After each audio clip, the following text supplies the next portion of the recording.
అందరికీ నమస్కారం. భీష్ముడు చంద్రవంశంలో జన్మించిన ఈ ఎందరో మహానుభావులు భరతఖండ ఖ్యాతిని సుసంపన్నం చేశారు. రంతిదేవుడు లాంటి మహాపురుషులు శౌర్య ప్రతాపాలకే కాకుండా దాన ధర్మాలకు ప్రతీకగా నిలిచారు. ఈ పరంపరలో శంతనుడనే మహారాజుకు భీష్ముడి జననం చంద్రవంశ కీర్తి ప్రతిష్టలను మరింత శోభాయమానంగా చేసింది. అందుకే శ్రీకృష్ణ పరమాత్మ అంతటి వాడు కూడా భీష్మునికి సాటి అయిన వారు త్రిభువనాల్లో ఎవరూ లేరు అని కొనియాడాడు. అంతటి మహావీరుడిని పరిచయం చేస్తూ తెలుగు భాగవతంలో పోతనామాచ్యుల వారు ఇలా అన్నారు: ఆ శంతనునికి గంగానది వలన విష్ణు భక్తుడు శత్రుభయంకరుడు అయిన భీష్ముడు ఉజ్వల తేజోనిధి అయి జన్మించాడు అని వివరించాడు. భాగవతంలో భీష్మాచార్యుడిని లీలామాత్రంగా పరిచయం చేసిన వ్యాసమహర్షి భారతంలో విస్తారంగా కీర్తించాడు. చంద్రవంశ మహారాజు అయిన శంతనుడికి స్త్రీ రూపాన్ని దాల్చిన గంగాదేవికి జన్మించిన ధీర పురుషుడు.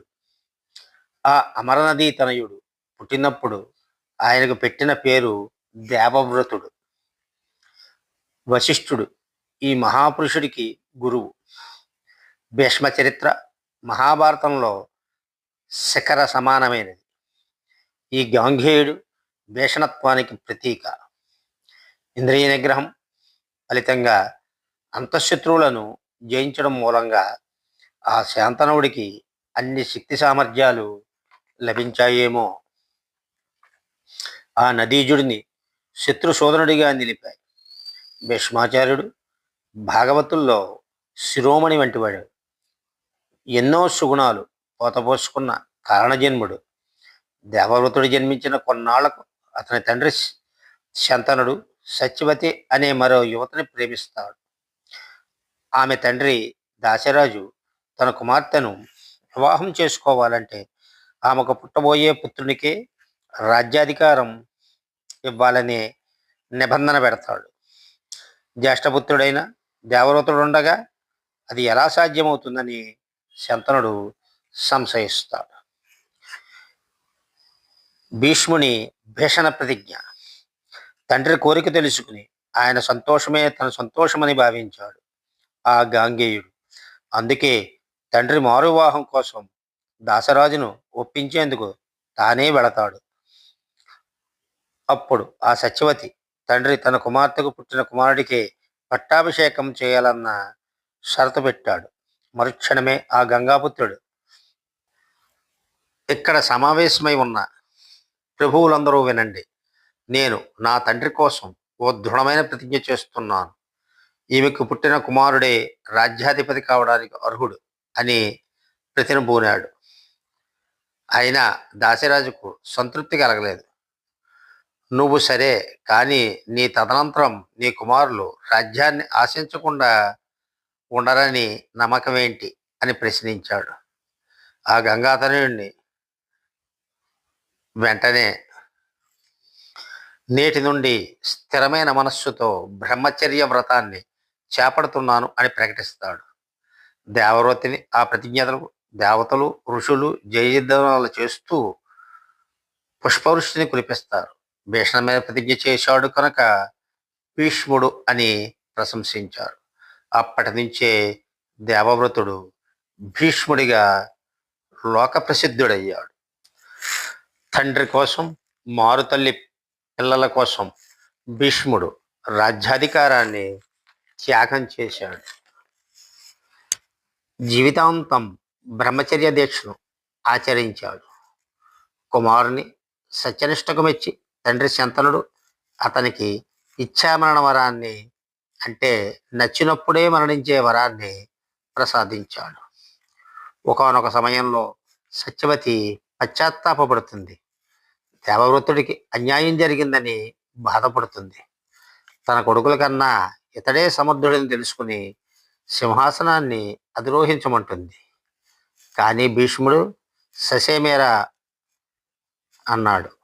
అమ్మ, చంద్రుడు చల్లదనాన్ని, సూర్యుడు ప్రకాశాన్ని, అగ్ని వేడిమిని వదులుకోవచ్చునేమో కానీ నేను మాత్రం చేసిన ప్రతిన నువ్వేడను అని స్పష్టం చేశాడు. అంతటి త్యాగశీలి. పరశురామునితో యుద్ధం చేసి జయింపగలిగిన వీరుడిగా అతన్ని తప్ప మరొకరిని చూడలేం. దేవనది అయిన ఆ గంగ కొడుకు వీరులకు తలమానికం. వివేకం కలవాడు, ధర్మం తెలిసినవాడు, దైవ సమానుడు అని పోతన పేర్కొన్నాడు. అనివార్య కారణాల వల్ల గురువైన పరశురామునితోనే తలపడాల్సి వచ్చింది. దేవవ్రతుడిగా అతడు ఎన్నో యుద్ధ విద్యలు ఆ భార్గవరావుడి వద్దే నేర్చుకున్నాడు. అయినా గురువుతో సమరానికి దిగక తప్పలేదు. భీష్ముడి పవిత్రత, ఇంద్రియ నిగ్రహ ప్రవాహానికి పరశురాముడు ఎదురు నిలవలేకపోయాడు. అందుకే శిష్యుడైన గాంగేయుడి చేతిలో పరాజితుడయ్యాడు. అయినా శిష్యుడి చేతిలో ఓడిపోయినందుకు ఆయన గర్వపడ్డాడు. మహాధీరుడైన భీష్ముడు పినతల్లి సత్యవతి కొడుకు చిత్రాంగదుణ్ణి మహారాజుని చేస్తాడు. కానీ అతడు యుద్ధంలో ఓ గంధర్వుడి చేతిలో మరణిస్తాడు. తరువాతి వాడైన విచిత్ర వీర్యుణ్ణి సింహాసనంపై ఆసీనుడిని చేసి భీష్ముడు పాలనా వ్యవహారాలు చూస్తూ ఉండేవాడు. కాశీరాజు కూతుళ్ళని తీసుకువచ్చి విచిత్ర వీర్యుడితో వివాహం జరిపిస్తాడు. సోదరుల తరాన్నే కాకుండా అప్పటి నుంచి తరువాతి తరమైన ధృతరాష్ట్ర, పాండురాజుల ఆలనా పాలన తనే చూసుకుంటాడు. వారి పిల్లలైన కౌరవులు, పాండవులకు కూడా పెద్ద దిక్కుగా నిలుస్తాడు. భీష్మ పితామహుడిగా పూజ్యస్థానాన్ని అలంకరిస్తాడు. కానీ అంతటి మహానుభావుడు కూడా పాండవులు, కౌరవుల మధ్య తలెత్తిన విభేదాల్ని కట్టడి చేయలేక ప్రేక్షక పాత్ర వహించి నిస్సహాయ స్థితిలోనే ఉండిపోతాడు. దుర్యోధనుడి ఉప్పు తిన్న పాపానికి యుద్ధంలో అతని పక్షమే వహించాల్సి వస్తుంది. అతడు తప్పు చేసినా సరే. అదేవిధంగా ద్రౌపదిని నిండు సభలో అవమానించటం లాంటి ధర్మాధర్మ నిర్ణయ సందర్భాల్లో కూడా మౌనం వహించాడు. ఆ కొద్ది ఘటనల్లో తాను నోరు విప్పనందుకు ఆఖరి సమయంలో అంపశయ్యపై తనను తాను శిక్షించుకున్న గాంభీర్యమూర్తి, నీతిశాలి భీష్ముడు. భీష్మ పితామహుడు కౌరవ సర్వసేనాధిపతిగా వ్యవహరిస్తాడు. యుద్ధభూమిలో 10 రోజుల పాటు ఎదురులేని వీరుడిగా నిలబడతాడు. కురుక్షేత్ర సంగ్రామంలో భీష్ముడి ప్రతాపానికి తడలేక అర్జునుడి శకండిని అడ్డు పెట్టుకుని తాతగారితో యుద్ధం చేశాడు. ఆ మహావీరుడి శకండిని చూడగానే అస్త్ర సన్యాసం చేస్తాడు. అప్పుడు అర్జునుడు ప్రయోగించిన బాణాలకు భీష్ముడు తీవ్రంగా గాయపడతాడు. తండ్రి ఇచ్చిన ఇచ్ఛామరణం వల్ల ఉత్తరాయణ పుణ్యకాలం వచ్చే వరకు భీష్ముడు అంపశయ్య మీదే శయనించాడు. ఆ సమయంలో శ్రీకృష్ణ పరమాత్మను ధ్యానిస్తూ యోగస్థితిలో నిమగ్నమయ్యాడు. అంతిమ క్షణాలు ఎలా గడపాలో ఆచరించి చూపి భవిష్యత్ తరాలకు ఆదర్శమూర్తిగా నిలిచాడు. అంతేకాదు, శ్రీకృష్ణ భగవానుడి ఆజ్ఞ మేరకు పాండవులకు ధర్మ సూక్ష్మాలు బోధిస్తాడు.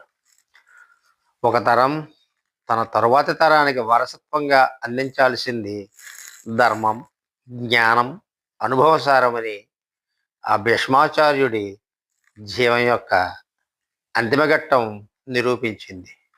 ఆ ధీశాలి తన మనవళ్లకు ధర్మ సూక్ష్మాలను బోధించడమే కాదు, విష్ణు సహస్రనామాలతో శ్రీకృష్ణ భగవానుడిని స్తుతించాడు.